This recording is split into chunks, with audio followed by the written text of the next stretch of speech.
Fala aí, meu povo da capoeira. Para quem não me conhece, sou o Mestre Cadu, conhecido na capoeira como Mestre Cadu. E eu estou aqui atendendo um pedido do instrutor Cavalo, que está fazendo esse novo canal aí do Grito do Mestre, e que ele traz algumas perguntas e pede para a gente falar sobre algumas coisas sobre a capoeira, e ele pediu que eu falasse sobre o dobrão, né? Muita gente fala sobre o berimbau, fala sobre a cabaça, etc. Mas não fala muito sobre a história do dobrão, né? O que significa isso, de onde vem, etc. Eu achei interessante e vou tentar contribuir um pouco aqui. Bom, então o dobrão, ele era uma moeda, foi uma moeda criada por Dom João V, portanto, antes de Dom João VI, né? Que veio para o Brasil com a família real. E essa moeda ela era usada em Portugal e na Inglaterra. Era uma moeda de ouro, certo? Que é essa moeda aqui, essa réplica aqui. Tá? E apesar do ouro ser retirado do Brasil e mandado para Portugal, só era usado em Portugal e aqui e lá na Inglaterra, né? Por quê? Porque uma moeda dessa valia 20 mil réis. Com duas moedas dessas você já poderia comprar um escravo, libertar um escravo com 2, 3 moedas dessas. Aqui no Brasil não circulava essa moeda, mas circulavam moedas de cobre. E tinham moedas de 80 réis, 40 réis, né? Que não chega perto a 20 mil réis, que era o valor dessa daqui, 20 mil. E essa aqui é uma das moedas de cobre que circulavam aqui no Brasil, com 80 réis e 40 réis, que por ter o mesmo tamanho do dobrão, aí popularmente começou-se a brincar com esse nome de dobrão, né? Virou uma piada, né? Esse é o nosso dobrão, né? Então, ele era usado aqui no Brasil e ele foi cunhado até o final do reinado de Dom João VI, 1837, se eu não me engano, certo? Então, eu vou mostrar aqui umas curiosidades sobre essa época e sobre essa moeda, e vocês vão entender um pouco melhor. Então eu fiz aqui, ó, curiosidade. O dobrão equivalia, como eu falei, 20 mil réis. Ela era começou a ser fabricada em 1724 a 1727, né? Com 40 mil réis você poderia comprar um escravo, ou seja, 2 moedas dessa aqui, né? Ela saiu de circulação com a independência do Brasil.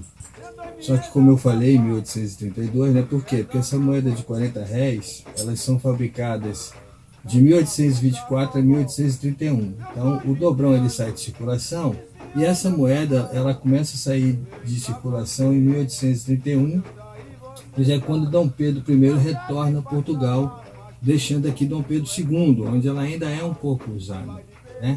Aqui eu mostro ela no gráfico, desse jeito que estou mostrando ela aqui. Vocês veem ela colorida e ela ali, aqui comprovando 1724 e tal. Isso aqui são valores dela hoje por colecionadores, mas isso aí é um outro critério. E aqui vocês estão vendo as moedas que eram de cobre, de 80 réis e 40 réis. Se vocês observarem, ela é exatamente essa moeda aqui, né? Aliás, parece até que é essa que pegaram aqui, 40 réis.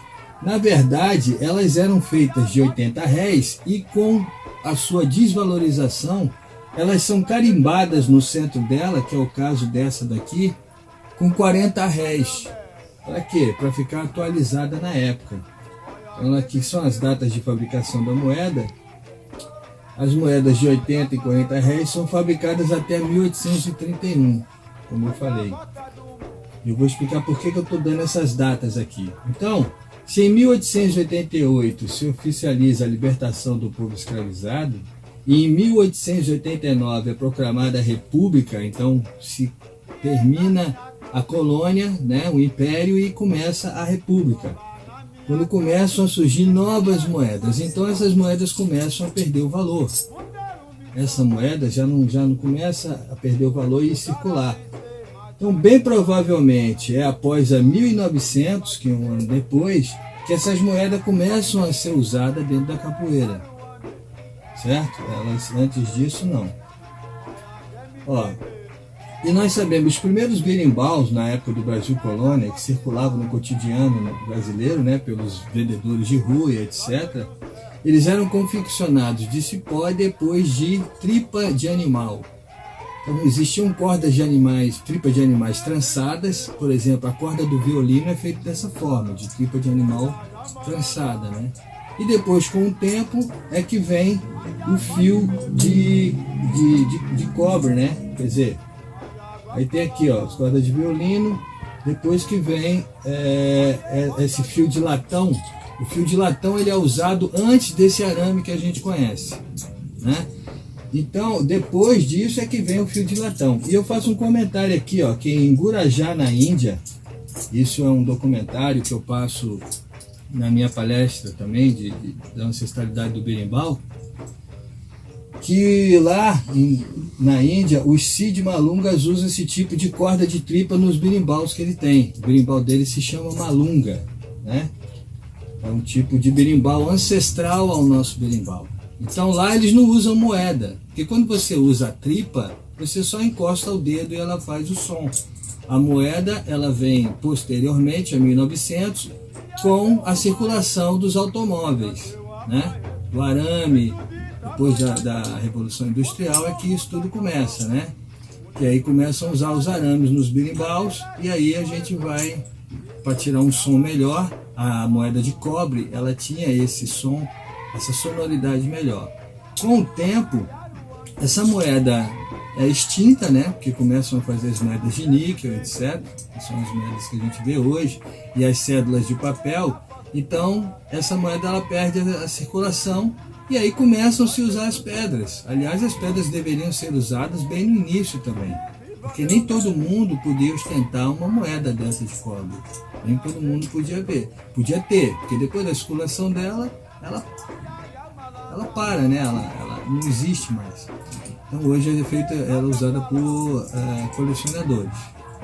Então essa é a história do dobrão.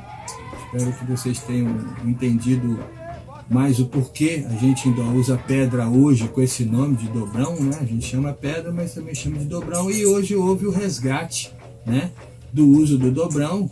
Hoje a gente corta algumas moedas com latão ou com outro tipo de material e confecciona dobrões hoje que são usados, né, dessa forma. Por quê? Por causa da tradição dos primeiros dobrões que foram usados, primeiros dobrões, ok? Então espero ter ajudado de alguma forma aí, trazido algum tipo de informação e seguimos em frente aí. Um abraço.